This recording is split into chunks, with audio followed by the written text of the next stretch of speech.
رب زدني علما رب زدني علما. بسم اللہ الرحمن الرحیم. ان الحمد للہ نحمده ونستعینه ونستغفره ونعوذ باللہ من شرور انفسنا ومن سیئات اعمالنا. من يهده اللہ فلا مضل له ومن يضلل فلا هادي له وأشهد أن لا إله إلا الله وحده لا شريك له وأشهد أن محمدًا عبده ورسوله.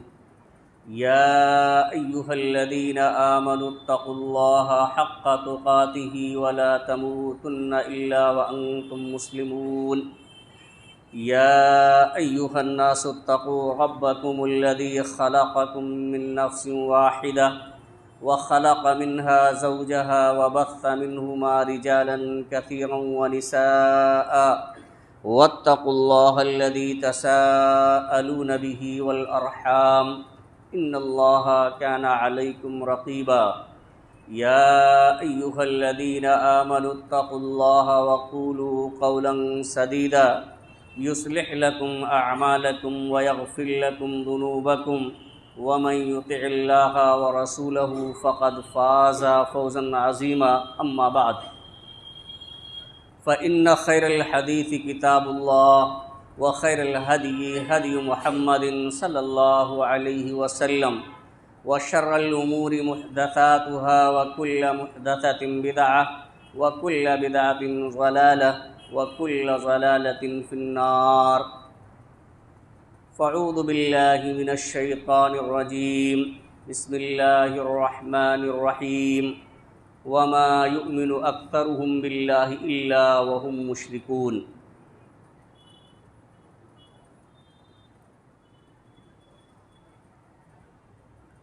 معزز سامعین کرام، حاضرین جمعہ، امت مسلمہ کے نوجوان ساتھیوں، عزیز طلبہ اور پردہ نشین میری ماں اور بہنوں، خطبہ مسونہ کے بعد سورہ یوسف کی 106 نمبر آیت کریمہ آپ حضرات کے سامنے تلاوت کی گئی ہے. اسی آیت کریمہ کی روشنی میں آج کی اس جمعہ کے خطبے میں شرک کے تعلق سے کچھ باتیں میں آپ حضرات کے سامنے عرض کرنا چاہتا ہوں. اللہ رب العالمین سے دعا ہے کہ الہ العالمین ہمیں کتاب و سنت کی روشنی میں صحیح بات کہنے اور کما حقہ اس پر عمل کرنے کی توفیق عطا فرمائے. حاضرین گرامی،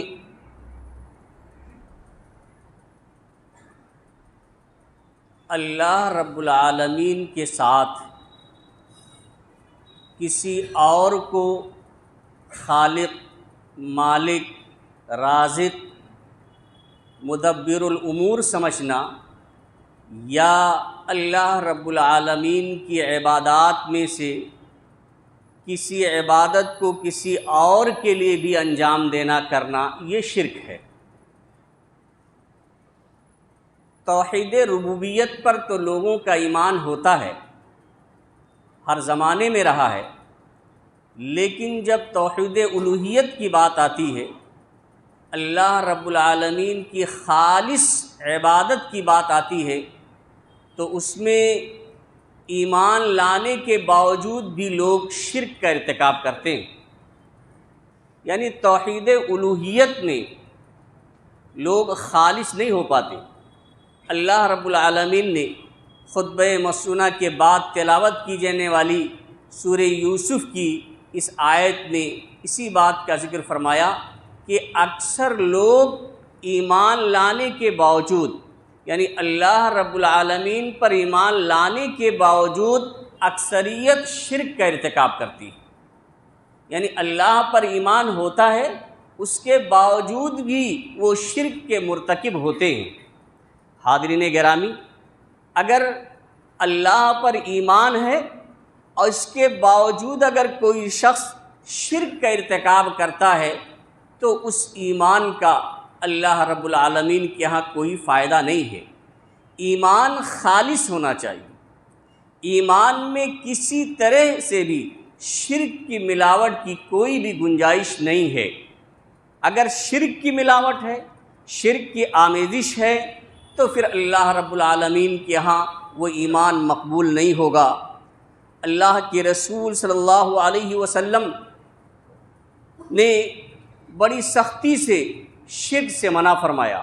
اور اللہ رب العالمین نے بے شمار مقامات پر قرآن مجید کے اندر شرک سے روکا ہے۔ ایک آیت ہے جس میں اللہ رب العالمین نے فرمایا الذین آمنوا ولم یلبسوا ایمانہم بظلم اولئک لہم الامن وہم مہتدون، کہ جو لوگ اللہ پر ایمان لائے، جو لوگ ایمان لائے اور اپنے ایمان کے ساتھ ظلم کی آمیزش نہیں کی، ظلم کی ملاوٹ نہیں کی،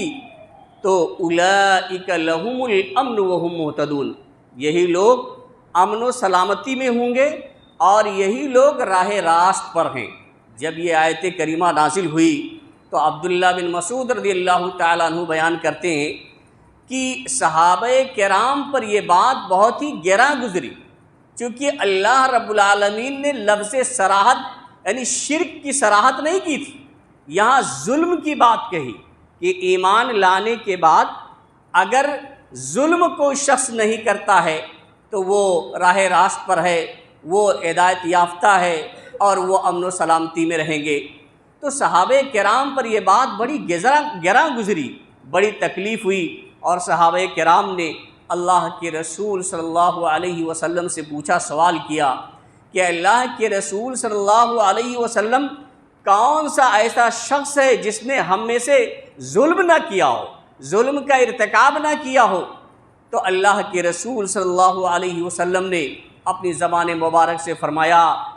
کہ لیس ہوا کما تظنون، بات ایسی نہیں ہے جو تم سمجھ رہے ہو، جو تمہارا گمان ہے، جو تم لوگ سوچ رہے ہو، سمجھ رہے ہو، ایسی بات نہیں ہے، بلکہ اس سے مراد کیا ہے؟ انما ہوا کما قال لقمان علیہ السلام لابنہ یا بنی لا تشرک باللہ ان الشرک لظلم عظیم۔ یہاں بات یہ ہے کہ اس سے مراد شرک ہے، جیسا کہ لقمان علیہ السلام نے اپنے بیٹے سے کہا تھا یا بنی لا تشرک باللہ، کہ اے میرے پیارے بیٹے تم اللہ کے ساتھ شرک نہ کرنا، کیونکہ شرک سب سے بڑا ظلم ہے۔ تو اس آیت کریمہ میں اللہ رب العالمین نے جو یہ کہا ہے کہ جو لوگ ایمان لائے اور اپنے ایمان میں ظلم کی ملاوٹ نہیں کی، ظلم سے آلودہ نہیں کیا، تو یہاں ظلم سے مراد ہے کہ شرک کی ملاوٹ نہیں کی، شرک نہیں کیا۔ حاضرین گرامی، ہم سمجھتے ہیں کہ اللہ کی عبادت کرتے ہیں، اللہ کو ہم رب مانتے ہیں، خالق مانتے ہیں، مدبر الامور سمجھتے ہیں، یہ تو ہمارا ایمان ہے، پھر کیسے شرک کا ارتکاب ہوتا ہے؟ حاضرین گرامی، بہت سارے اعمال ہیں جو ہم میں سے مسلمان، بلکہ اکثریت جو اعمال اللہ کے لیے خاص ہونا چاہیے وہ اعمال غیر اللہ کے لیے کرتے ہیں۔ مثال کے طور پر اولاد اللہ رب العالمین عطا کرتا ہے، لیکن اگر چند سال اولاد میسر نہ ہو، اللہ رب العالمین کی طرف سے توفیق نہ ملے اور ہمیں اولاد نہ ملے، تو ہم اللہ کو چھوڑ کر دوسرے سے اس کی امید لگا بیٹھتے ہیں۔ جب مصیبت و پریشانی میں ہم پھنستے ہیں تو اللہ کو یاد کرتے بھی ہوں، لیکن اللہ کے ساتھ ساتھ دوسرے کی قبر پر جا کر جو لوگ مدفون ہو چکے ہیں، وہ یہ تصور کر کے کہ ان کی روحوں کو تصرف کا اختیار ہے اور ان سے جا کر کے اپنی حاجتیں اور ضرورتیں رکھنے لگتے ہیں، یہ تمام کے تمام شرک ہیں، اور ان تمام قسم کے شرک سے اللہ رب العالمین نے منع فرمایا، اور شرک سب سے بڑا ظلم ہے۔ حاضرین گرامی، شرک گناہ بھی سب سے بڑا ہے، اس سے بڑا کوئی گناہ نہیں ہے۔ اللہ کے رسول صلی اللہ علیہ وسلم نے فرمایا کہ الا انبئکم باکبر الکبائر، صحابہ کرام سے آپ صلی اللہ علیہ وسلم نے فرمایا کہ کیا میں تمہیں سب سے بڑے گناہ کے بارے میں، سب سے بڑے جرم کے بارے میں نہ بتلاؤں؟ تو صحابہ کرام نے کہا بلا یا رسول اللہ، اللہ کے رسول صلی اللہ علیہ وسلم کیوں نہیں، آپ ضرور بتائیے۔ تو آپ صلی اللہ علیہ وسلم نے فرمایا الاشراک باللہ، اللہ کے ساتھ شرک کرنا، الاشراک باللہ، اللہ کے ساتھ شرک کرنا، وعقوق الوالدین، اور اپنے ماں باپ کی نافرمانی کرنا، یعنی ماں باپ کی نافرمانی کرنا بھی بہت بڑا جرم ہے اور بہت بڑا گناہ ہے۔ اسی لیے آپ دیکھیں گے کہ بعض جگہوں پر جہاں اللہ تعالیٰ نے اپنی عبادت کا حکم دیا ہے، اپنی عبادت کے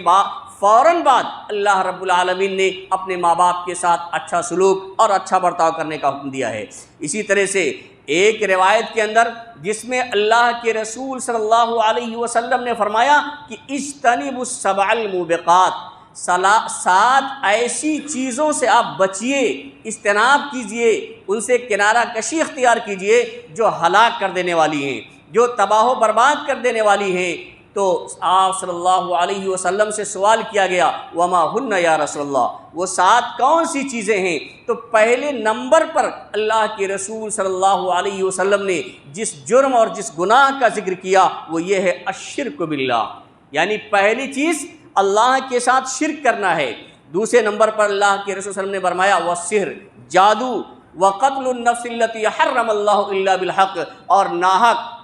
اس نفس کو قتل کر دینا جسے اللہ رب العالمین نے حرام کیا ہے، وَأَكْلُ مَالِ الْيَتِيمِ، یتیم کا مال کھانا، وَأَكْلُ الرِّبَا، سود کھانا، وَالتَّوَلِّي يَوْمَ الزَّحْفِ، اور لڑائی کے میدان سے پیٹھ دکھا کر کے بھاگ جانا، وَقَذْفُ الْمُحْصَنَاتِ الْمُؤْمِنَاتِ الْغَافِلَاتِ، اور پاک دامن غافل گناہ سے معصوم عورتوں کو، مومنہ عورتوں پر زنا کی تہمت لگانا۔ یعنی ان 7 چیزوں کو اللہ کے رسول صلی اللہ علیہ وسلم نے فرمایا کہ یہ 7 چیزیں ایسی ہیں جو ہلاک و برباد کر دینے والی ہیں، تباہ کر دینے والی ہیں، لیکن پہلے نمبر پر جو ذکر اللہ کے رسول نے کیا وہ یہ کہ یہ شرک ہے۔ تو حاضرین گرامی، شرک سے بچنا ضروری ہے۔ صرف اللہ کی عبادت کافی نہیں ہے، جہاں بھی اللہ رب العالمین نے ذکر کیا ہے وہاں شرک کی نفی بھی کی۔ اللہ رب العالمین نے سورہ نساء میں ایک لمبی آیت ہے، اور پہلا جو جملہ ہے وہ یہی وَاعْبُدُوا اللَّهَ وَلَا تُشْرِكُوا بِهِ شَيْئًا، کہ اللہ کی عبادت کرو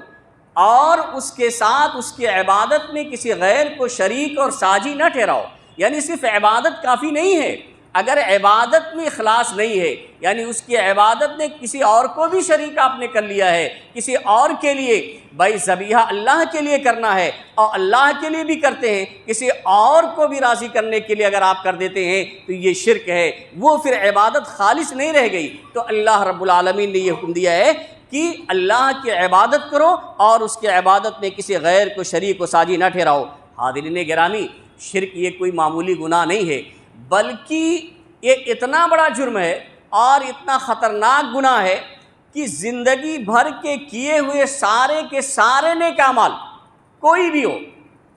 بھی ہو، کتنا نیک اور کتنا متقی و پرہیزگار کیوں نہ رہا ہو، اگر جان بوجھ کر کے وہ شرک کا ارتکاب کرتا ہے اور اسی حالت میں مر جاتا ہے، اگر شرک کا ارتکاب کرتا ہے اور وہ اسی حال پہ مر جاتا ہے، توبہ کرنے کی توفیق نہیں مل پاتی ہے، تو سمجھ لیجئے کہ اس کے سارے اعمال ضائع ہو جائیں گے۔ یہ میری اپنی بات نہیں، بلکہ اللہ کے رسول صلی اللہ علیہ وسلم کو مخاطب کر کے اللہ رب العالمین نے یہ فرمایا کہ وَلَقَدْ أُوحِيَ إِلَيْكَ وَإِلَى الَّذِينَ مِن قَبْلِكَ لَئِنْ أَشْرَكْتَ لَيَحْبَطَنَّ عَمَلُكَ وَلَتَكُونَنَّ مِنَ الْخَاسِرِينَ۔ اب غور کریں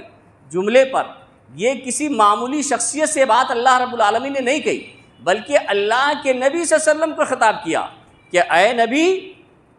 کہ آپ کے پاس یہ وحی کی جا رہی ہے، وَلَقَدْ أُوحِيَ إِلَيْكَ، آپ کے پاس یہ وحی کر دی گئی ہے، اور آپ سے پہلے وَإِلَى الَّذِينَ مِن قَبْلِكَ، اور آپ سے پہلے جتنے انبیاء کرام آئے ہیں، جتنے لوگ آئے ہیں، سب کے پاس یہ وحی کی گئی ہے، سب کو یہ اطلاع دی جا چکی ہے کہ لَئِنْ أَشْرَكْتَ، کہ اگر آپ شرک کا ارتکاب کریں گے، آپ جیسی عظیم شخصیتوں سے اگر اس طرح کا جرم ہو جائے کہ اللہ کی عبادت میں کسی غیر کو شریک اور ساجی ٹھہراؤ گے، تو سنو لَيَحْبَطَنَّ عَمَلُكَ، تو تمہارے عمل ضائع ہو جائیں گے، برباد ہو جائیں گے، وَلَتَكُونَنَّ مِنَ الْخَاسِرِينَ، اور آپ گھاٹا اٹھانے والوں میں ہو جائیں گے، نقصان اٹھانے والوں میں سے ہو جائیں گے۔ آپ غور کریں،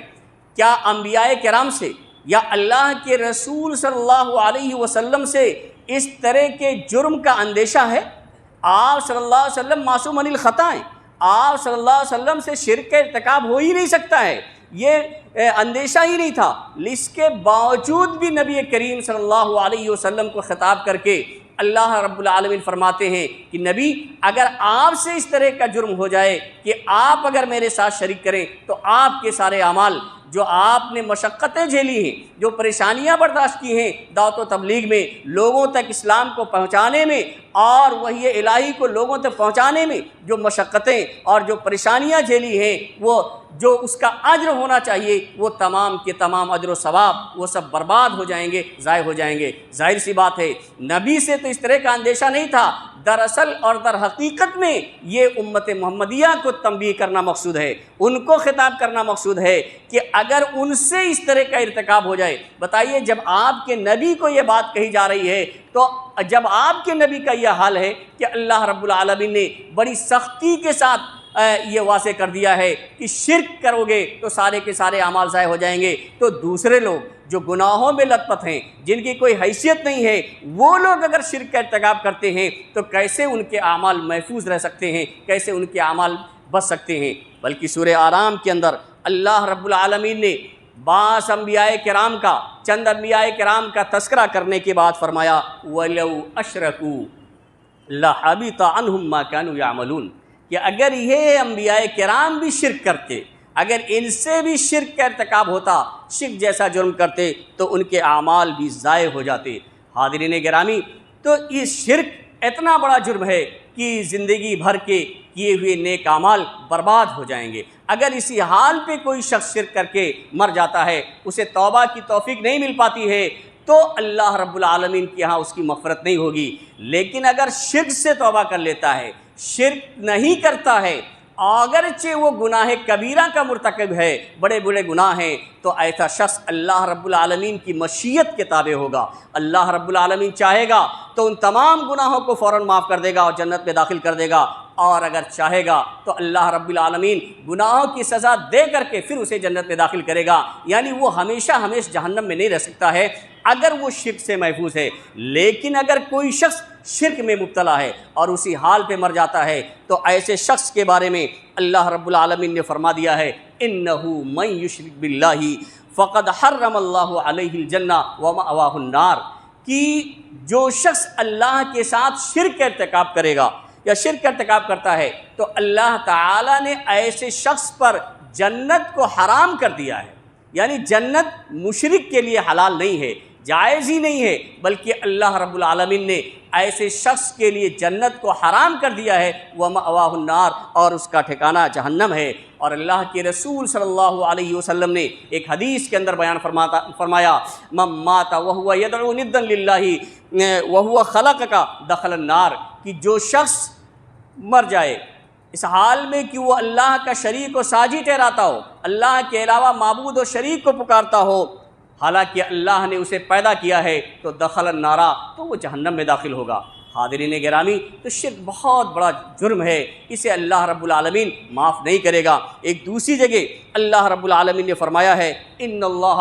لا یغفر ان یشرک بہ ویغفر ما دون ذلک لمن یشاء، کہ اللہ رب العالمین شرک کو ہرگز نہیں معاف کرے گا۔ یعنی اگر اسی حال پر کوئی مر جاتا ہے، توبہ کرنے کی توفیق نہیں مل پاتی ہے، تو اللہ رب العالمین معاف بالکل نہیں کرے گا، لیکن اس سے کمتر درجے کے جو گناہ ہیں اللہ رب العالمین جس کے لیے چاہے گا معاف فرما دے گا۔ حاضرین گرامی، آپ قرآن مجید کا مطالعہ کریں تو مختلف انداز میں اور مختلف مثالوں کے ذریعہ اللہ رب العالمین نے شرک کی تردید فرمائی ہے اور اپنے بندوں کو سمجھایا ہے کہ شرک سے کیوں بچو۔ آپ غور کریں، اللہ رب العالمین نے سورہ روم کے اندر آیت نمبر 28 میں اللہ رب العالمین نے انسانوں کے سامنے انسانوں ہی کی ایک مثال دی ہے۔ آیت کریمہ اس طرح سے ہے کہ ضرب لکم مثلا من انفسکم هل لکم مما ملکت ایمانکم من شرکاء فیما رزقناکم فانتم فیہ سواء تخافونہم کخیفتکم انفسکم کذالک نفصل الآیات لقوم یعقلون۔ یہاں اللہ رب العالمین اس آیت میں مثال دے رہا ہے۔ اس آیت کا مفہوم کیا ہے، آپ غور کریں کیسے اللہ رب العالمین نے سمجھایا ہے کہ ہم اور آپ اللہ کو چھوڑ کر یا اللہ کے ساتھ ایسے لوگوں کو حاجت روا مشکل کشا سمجھ بیٹھتے ہیں، ان سے فریاد کرنے لگتے ہیں، انہی سے وابستہ اپنی امیدیں رکھتے ہیں۔ کیسے رکھتے ہیں؟ اللہ رب العالمین سمجھا رہا ہے کہ اللہ تعالیٰ نے تمہارے لیے ایک مثال تمہاری ہی ذات سے بیان کیا ہے، یعنی تمہارے معاشرے میں جو چیزیں رائج ہیں، تمہارے اندر جو چیزیں پائی جا رہی ہیں، اسی سے مثال بیان کیا ہے۔ کیا مثال ہے؟ کہ غور کرو کہ اللہ تعالیٰ نے جو روزی تمہیں دی ہے، اس روزی میں تمہارا کوئی غلام، تمہارے غلاموں میں سے کوئی غلام تمہارے مال میں اگر تمہارے برابر کا شریک ہو، تم اور تمہارا غلام، یا تمہارے ساتھ کام کرنے والا تمہارا نوکر جو اس میں شریک نہیں ہے، حصے دار نہیں ہے، لیکن وہ شریک ہو اور وہ تمہارے برابر کے درجے کا ہو جائے، اور تمہیں ایسے ہی اس سے ڈر محسوس ہو اس مال کے خرچ کرنے میں جیسے تمہارا کوئی شریک ہوتا ہے اس سے ڈرتے ہو، تو اس غلام اور اس نوکر سے ایسے تم ڈرنے لگو، تو کیا تم اس بات کو پسند کرو گے؟ یہ اللہ رب العالمین نے فرمایا، یعنی جس طرح سے تم اس بات کو قطعی نہیں پسند کر سکتے ہو کہ تمہارا کوئی غلام تمہارے مال میں اسی طرح سے تصرف کا حق رکھے یا اسی طرح سے برابر کا شریک ہو جیسے کہ تمہارا وہ مال ہے، اور تمہیں اس سے بھی خوف اور اندیشہ ہو اس سے خرچ کرنے میں کہ تم بغیر اس کی اجازت کے نہیں خرچ کر سکتے، جیسے اس بات کو تم ناپسند کرتے ہو کہ تمہارا نوکر اور تمہارا غلام تمہارے برابر نہیں ہو سکتا ہے کیونکہ مال کے تم مالک ہو، اس غلام کے تم مالک ہو۔ جب تم یہ بات پسند نہیں کرتے ہو، اللہ رب العالمین اس آیت کریمہ میں سمجھا رہا ہے، تو غور کرو، جو اللہ رب العالمین تمام مخلوقات کا خالق ہے، اس نے تمام مخلوقات کو پیدا کیا ہے، چاہے وہ فرشتے ہوں، چاہے وہ انسان ہوں، انسانوں میں چاہے انبیاء ہوں، چاہے اولیاء ہوں یا دوسرے لوگ ہوں، تمام کا وہ خالق ہے۔ آپ بتائیے تو ان مخلوقات کو، چاہے وہ فرشتے ہوں، چاہے نبی ہوں یا اور دوسری مخلوقات، چاہے مٹی کی بنائی ہوئی اور دوسری شکل میں بنائے ہوئے مجسمے ہوں، ان مخلوقات کو آپ اللہ کے برابر تصور کریں گے، اللہ کے برابر ٹھہرائیں گے، اور جو اللہ رب العالمین کے اختیار میں ہے وہ اختیارات ان مخلوقات کے بارے میں آپ تصور کریں گے، تو بتائیے اللہ رب العالمین کی یہ بات کیسے پسند آ سکتی ہے؟ اور اس بات کو اللہ رب العالمین کیسے پسند کر سکتا ہے؟ تو جب تم بتائیے اپنے ہی جیسے انسان،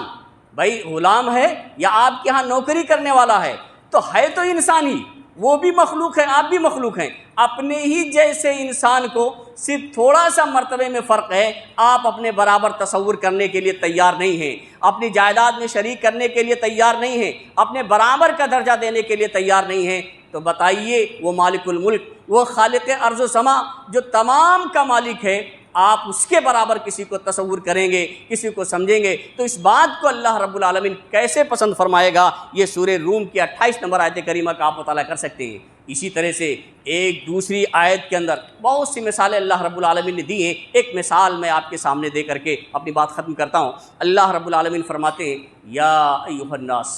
اے لوگو، ضرب مثل فاستمعوا لہ، ایک مثال بیان کی جا رہی ہے، فاستمعوا لہ، تو اسے کان لگا کے سنو۔ دیکھیے یہ لفظ جو استعمال فرمایا، فاسمعوا نہیں کہا اللہ تعالیٰ کہ اسے سنو، فاستمعوا کہا ہے کہ کان لگا کے سنو، بغور سماعت کرو۔ کیا مثال ہے؟ ان الذین تدعون من دون اللہ، اللہ کے علاوہ جنہیں تم پکارتے ہو۔ اب علاوہ میں کوئی تخصیص نہیں ہے، کوئی بھی ہو، کوئی بھی ہو، حتیٰ کہ ہمارے انبیاء کرام میں سے ہمارے آخری نبی جناب محمد رسول اللہ صلی اللہ علیہ وسلم بھی ہوں، آپ بھی شامل ہیں غیر اللہ میں۔ فرمایا کہ ان الذین تدعون من دون اللہ، اللہ کے علاوہ جنہیں تم پکارتے ہو، لن یخلقوا ذبابا، ان کی حیثیت جانتے ہو کیا ہے؟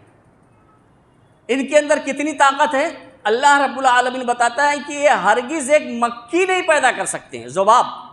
مکھی بھی پیدا کرنے کی طاقت نہیں ہے، ذباب، جبکہ ایک ایسی مخلوق ہے اگر اوپر بیٹھ جائے آدمی بھگاتا رہتا ہے، دھتکارتا ہے، لیکن زبہ عابل سے بعض لوگوں نے کہا بنا ہے جس کے معنی زبہ بھگایا جانا اور عام معنی انکار کرنا، اور مکھی کی یہ خاصیت ہوتی ہے کہ بیٹھتی آدمی بھگاتا ہے لیکن مانتی نہیں، پھر آ کے بیٹھ جاتی ہے، اسی اعتبار سے اسے ذباب کہا گیا ہے۔ تو یہ بہت ہی حقیر و مخلوق ہے، اسے کوئی پسند نہیں کرتا۔ تو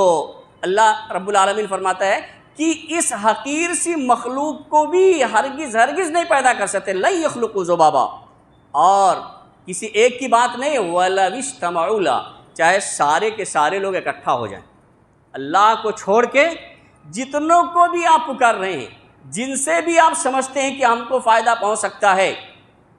وہ سارے کے سارے معبودان باطلا سب اکٹھا ہو جائیں،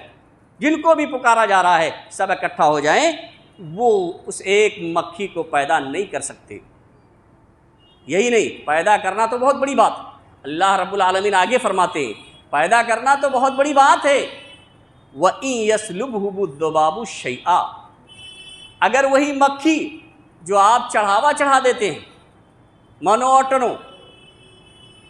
اس میں سے اگر کچھ لے کر کے اڑ جائے، بھاگ جائے، اور مکھی کتنا لے کے چلی جائے گی آپ اندازہ کر سکتے ہیں، بھئی چھوٹی سی مخلوق اللہ رب العالمین کی، اللہ تعالیٰ فرماتے ہیں کہ اگر وَإِن يَسْلُبْهُمُ الذُّبَابُ شَيْئًا، کہ اگر وہ مکھی اس میں سے کچھ لے کے بھاگ جائے جو آپ ان کے لیے چڑھاتے ہیں، تو لا يَسْتَنْقِذُوهُ مِنْ، تو ان کے اندر تو اتنی بھی سکت اور اتنی بھی طاقت و قوت موجود نہیں ہے کہ اس سے وہ چھین سکیں۔ یعنی مکھی پیدا کرنا تو درکنار، مکھی اگر کوئی چیز وہاں سے لے کے اڑ جائے تو ان کے اندر جنہیں آپ حاجت روا سمجھتے ہیں، جنہیں آپ مشکل کشا سمجھتے ہیں، جن کے سامنے آپ جا کر کے پیشانی رگڑتے ہیں اور جن سے اولادیں مانگتے ہیں اور جن کے سامنے اپنی مصیبتوں اور پریشانیوں کو آپ بیان کرتے ہیں، وہ تمام کی تمام ہستیاں اس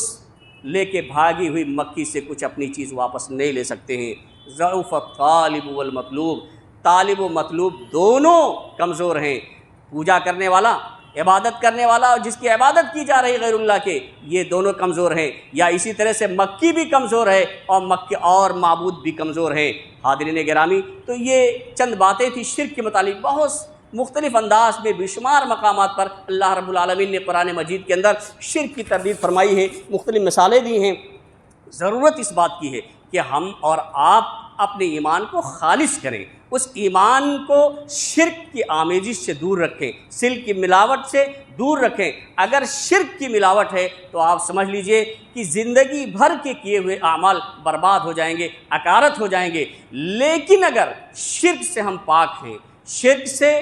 پاک ہیں، شرک کا ارتکاب ہم نے نہیں کیا ہے،